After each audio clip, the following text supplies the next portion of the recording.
Paris में हो रहे हैं ओलंपिक्स,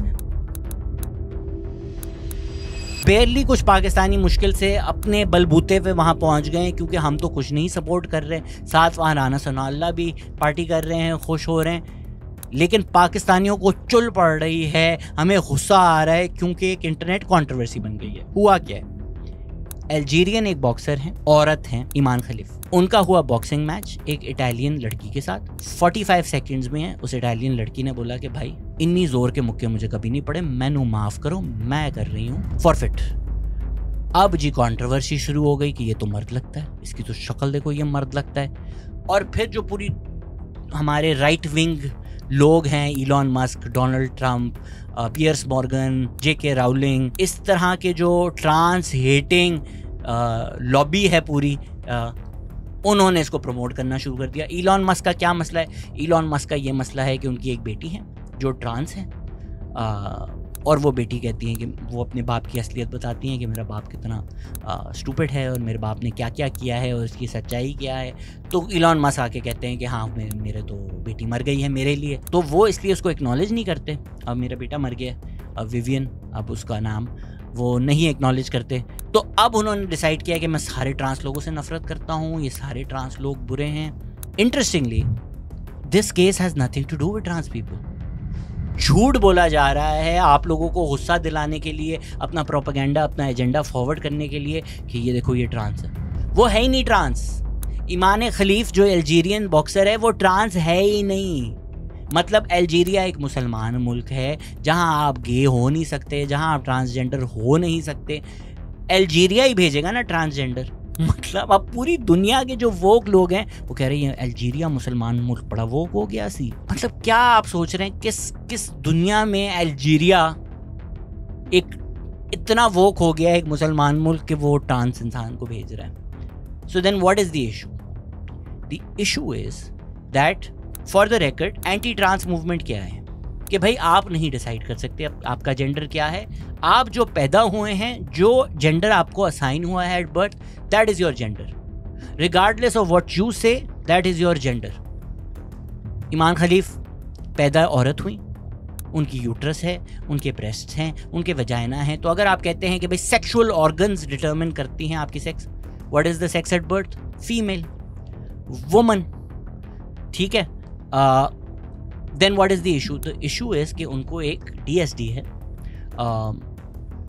सेक्सुअल डिसऑर्डर है, जिसकी वजह से उनकी बॉडी टेस्टोस्टेरोन ज़्यादा प्रोड्यूस करती है। टेस्टोस्टेरोन एक केमिकल है जो ज़्यादातर मोस्टली एसोसिएट होता है मर्दों के साथ, because naturally she produces more testosterone. तो उनका जो इंटरनेशनल बॉक्सिंग एसोसिएशन का पिछला टेस्ट हुआ था उसमें उनके XY क्रोमोसोम शो हो गए थे। अच्छा, XY क्रोमोसोम क्या होते हैं? नेचुरली सब लोग हम जो हैं पहले वो XX क्रोमोसोम होते हैं, X क्रोमोसोम होते हैं, लेकिन अगर वो इसी तरह हम लोग रहें तो फिर सब औरतें ही पैदा होंगी, सब लड़कियां ही पैदा होंगी।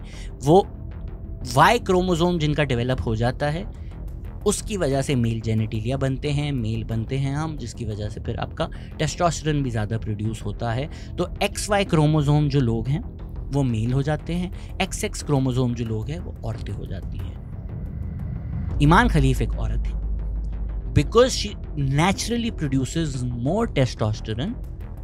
उनका एक रीडिंग पे XY क्रोमोसोम आ गया, विच कैन हैपन ऑब्वियसली। अब सब मेडिकल एक्सपर्ट्स हैं, सब डॉक्टर्स हैं, किसी को वाकई टेक्निकली हुआ क्या है, कैसे हुआ है वो तो नहीं पता करना, क्योंकि आपका एक हेट फील्ड एजेंडा है। आप बस वो बोले जा रहे हैं XY chromosome, XY chromosome. If you have elevated testosterone on the test due to this disorder, आपका XY क्रोमोसोम शो हो सकता है। इसका मतलब ये नहीं है कि आप मर्द हो गए। Again, what is the anti-trans movement? You are your sex assigned at birth. आपके जो सेक्सुअल ऑर्गन्स थे, अगर आपका पीनस है आप मर्द हैं, अगर आपका यूट्रस है आप औरत हैं। तो ईमान खलीफ का यूट्रस है, वो औरत हुई। अब सवाल बेसिकली ये आता है, कोई ओलंपिक्स वोक नहीं हुए, ओलंपिक्स ट्रांसजेंडर नहीं अलाउ कर रहे। अगर आप मुझसे पूछें, मेरी राय जानना चाहें, वोक लोग नाराज हो जाएं, जो भी हो जाएं, because of testosterone, because of years of evolution where men have evolved a certain way, मेरी एक नेचुरल पावर ज़्यादा होती है। अब ये नहीं है कि सबसे ज़्यादा होगी। अगर मैं MMA जाऊँ अमेंडा नूनेस से लड़ने, वो मुझे मार के कीमा बनाकर फेंक दें। तो what you work out, everybody is unique in that certain way, but man have a natural advantage. वो एवोल्यूशन की वजह से है, वो बायोलॉजी की वजह से है, वो आपको एक्सपर्ट्स बताएंगे। रिगार्डलेस एक एडवांटेज है जिसकी वजह से मेरे मसल ज़्यादा बन जाएंगे। ऑन एवरेज आप मुझे किसी औरत के साथ एक बॉक्सिंग रिंग में डाल दें जिसका मेरे लेवल ऑफ फिटनेस है, जिसका मेरे लेवल ऑफ वर्कआउट है, I will have an advantage. Because of that I am against trans athletes competing with people who were born women, especially in combat sports, क्योंकि कॉम्बैट स्पोर्ट्स बहुत risky हैं। मैं बहुत शौक से बहुत ज़्यादा MMA देखता हूँ और बहुत ज़्यादा उसको स्टडी भी करता हूँ। मर्द भी लड़ रहे हो ना, तो वो एक अगर गलत जगह लग जाए तो डेथ कॉज हो सकती है MMA में, इसलिए इतने सारे रूल्स हैं। You can't hit the back of the head, ये बहुत रिस्की एरिया होता है। यहाँ पे अगर आप डायरेक्टली मारें ना तो वो मर सकता है, इसलिए you are not allowed to hit at the back of the head. MMA UFC अगर आप देखें आपको लग रहा होगा दोनों एक दूसरे को मारने जा रहे हैं, लेकिन फिर भी यहाँ नहीं मार सकते, रिस्क होता है। बॉक्सिंग में अक्सर ऐसा हुआ है कि लोग पैरालाइज हो गए हैं, लोग मर गए हैं, लोगों की परमानेंट डैमेज हो गया है। तो आप अगर मर्दों को औरतों से बॉक्सिंग करवाएंगे for a one off, if somebody wants to, कि भाई मैं अमेंडा नूनेस हूँ, तू शहजाद गयास है, तेरी तो मैं ऐसी की तैसी कर दूंगी, तू आजा, they sign up, they want to do it, it's a free world, do it.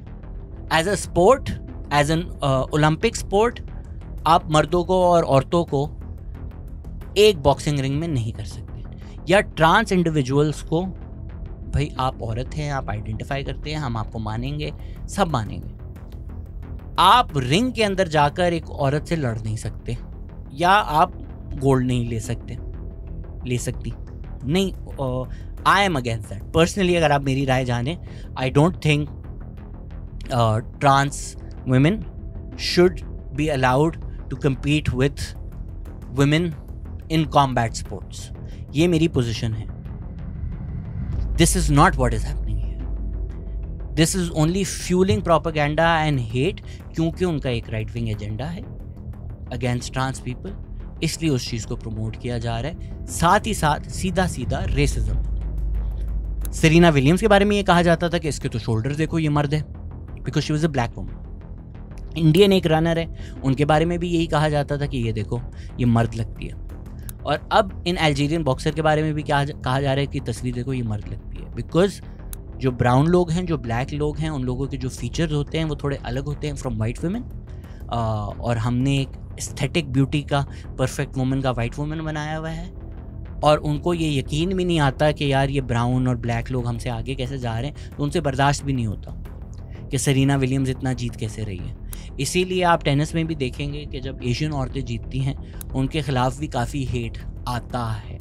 Even in football अगर आप देख लें, जो काले प्लेयर्स हैं उनके खिलाफ जितना रेसिज्म और हेटरेड होता है, it's infinitely more than against white players. Jack Grealish कोई एक हफ्ता शराबे पी रहा था, किसी ने कुछ नहीं बोला। रैशफोर्ड अगर एक पार्टी पे चला जाए, या साका अगर अपनी माँ को गाड़ी ख़रीद के दे दे, तो उसको इतनी गालियाँ दी जाती हैं, इतना बुरा भला कहा जाता है। So one can not discount the factor of racism in this.